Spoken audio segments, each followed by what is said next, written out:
안녕하세요. 모코리 한방병원 최재 원장입니다. 오늘은 척추관 협착증을 일으키는 원인에 대해 알려드릴 텐데요. 협착증이 발생하는 원인을 정확히 알아야 왜 수술 없이도 협착증 치료가 가능한지를 알 수 있고, 또 어떻게 협착증을 수술 없이 치료해야 할지를 이해할 수 있습니다. 협착증은 크게 두 가지 원인이 있습니다. 첫 번째 원인은 좁아진 척추관입니다. 늙으면 누구나 척추의 퇴행으로 인해 척추관이 조금씩 좁아지게 됩니다. 그런데 척추관이 많이 좁아지면 다리로 가는 신경을 누르기 때문에 아픈 것입니다. 그런데 현대의학에서는 협착증의 원인을 얘기할 때 이 척추관의 좁아짐과 신경 눌림에 대해서만 얘기하지 두 번째 원인에 대해서는 거의 얘기하지 않습니다. 그런데 이 두 번째 원인을 얘기해야만 협착증의 복잡한 증상에 대한 더 정확한 설명이 가능합니다. 그리고 어쩌면 이 두 번째 원인이 첫 번째 원인보다 더 중요할 수도 있습니다. 그렇다면 협착증의 두 번째 원인이 무엇이냐? 바로 허리 주변 근육의 기능 상실, 허리 주변 근육의 문제입니다. 척추관이 막혀 있어도 허리 주변 근육의 기능이 좋으면 안 아프거나 훨씬 덜 아픕니다. 척추관이 막힌 사람이 허리 주변 근육의 기능이 안 좋아지면 증상이 훨씬 더 심해집니다. 바로 이 점 때문에 협착증의 비수술적인 치료가 가능한 것입니다. 척추관이 막히더라도 허리 주변 근육의 기능을 살려주는, 즉 회복시켜주는 재활치료를 해주면 증상이 많이 좋아질 수 있습니다. 이처럼 협착증이 허리 주변 근육의 기능과 매우 밀접한 관계가 있다는 근거들을 살펴보겠습니다. 첫 번째, 60대가 넘으면 대부분의 사람들이 척추관의 공간이 좁아집니다. 하지만 척추관이 좁아져 있어도 안 아픈 사람이 훨씬 더 많습니다. 그 이유는 앞서 설명드렸다시피 허리 주변 근육의 기능이 좋기 때문입니다. 또 MRI 상으로 척추관이 막힌 정도와 환자의 임상 증상이 일치하지 않는 경우가 매우 많습니다. 척추관이 조금 막혀 있어도 증상이 심할 수 있고, 반대로 척추관이 많이 막혀 있어도 별다른 증상이 없는 경우도 있습니다. 그 이유는 역시 근육의 기능 차이입니다. 허리 주변 근육에 별다른 문제가 없다면, 즉 근육이 정상적으로 기능하면 척추관의 공간이 좁아져 있어도 아프지 않거나 또는 훨씬 덜 아픕니다.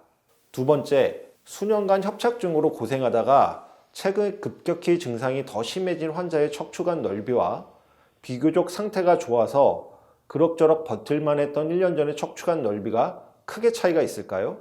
정답은 크게 차이가 없다는 것입니다. 협착증 증상이 최근 급격히 악화된 이유는 척추관이 갑자기 더 좁아진 것이 아니고 근육이 버티다 어느 한계점을 지나면서 급격히 기능이 떨어지기 때문인 것입니다. 자, 세 번째, 협착증 환자, 특히 고령의 말기 협착증 환자일수록 매일매일 증상이 좋아졌다, 안 좋아졌다를 반복합니다. 그럼 매일매일 척추관이 좁아졌다, 넓어졌다 하는 걸까요? 아닙니다. 매일매일 변하는 건 그날 허리 주변 근육의 컨디션입니다. 허리 주변 근육의 컨디션은 그날의 활동량, 운동량, 일상생활의 무리한 정도, 기분, 날씨 등에 따라 얼마든지 바뀔 수 있습니다. 네 번째, 협착증이 근육과 중요한 관계가 있다는 또 하나의 근거는 70대 중반 이후 몇 걸음 걷지 못하는 말기 협착증 증상을 보이는 환자를 보면 알 수 있습니다.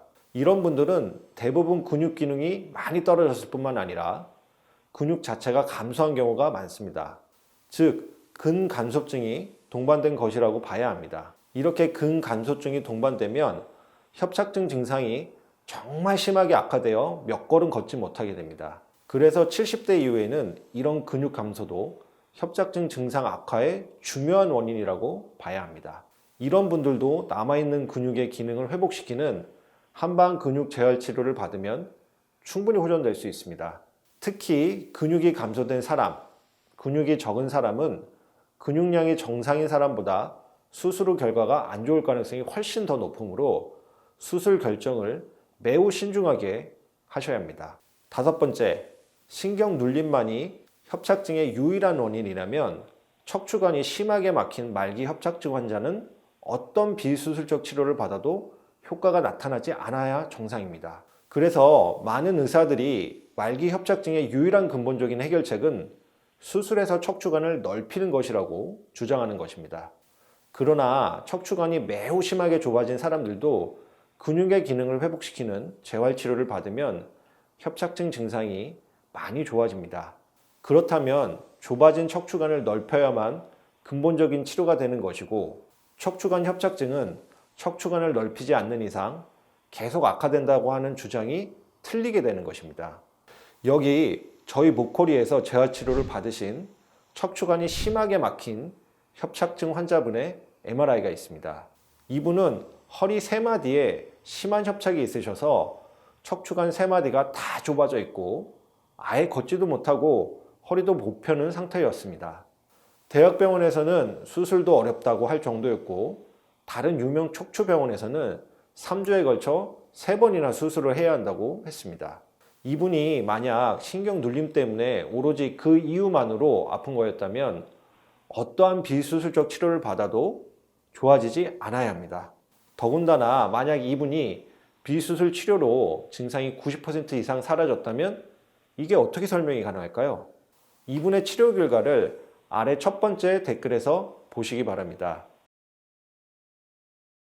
이 환자분 이외에도 척추관이 심하게 막혀서 수술밖에 방법이 없다는 말씀을 들으신 분들, 또 심지어는 수술도 어렵다는 말씀을 들으신 환자분들이 얼마나 한방 재활 치료도 좋아질 수 있는지 아래 첫 번째 댓글에서 영상 치료 후기를 꼭 보시기 바랍니다. 또한 저희가 이렇게 주변 근육의 기능을 회복하는 재활 치료를 통해 말개의 협착증이 좋아질 수 있다는 걸 증명하기 위해 7년간의 임상 연구 끝에 논문을 발표했는데요. 이 논문의 내용은 말기 협착증 환자가 한방 재활 치료 이후 통증 없이 걷는 거리가 무려 11배 증가했다는 것입니다. 이 내용에 관한 영상도 아래 첫 번째 댓글에서 보시길 바랍니다. 감사합니다.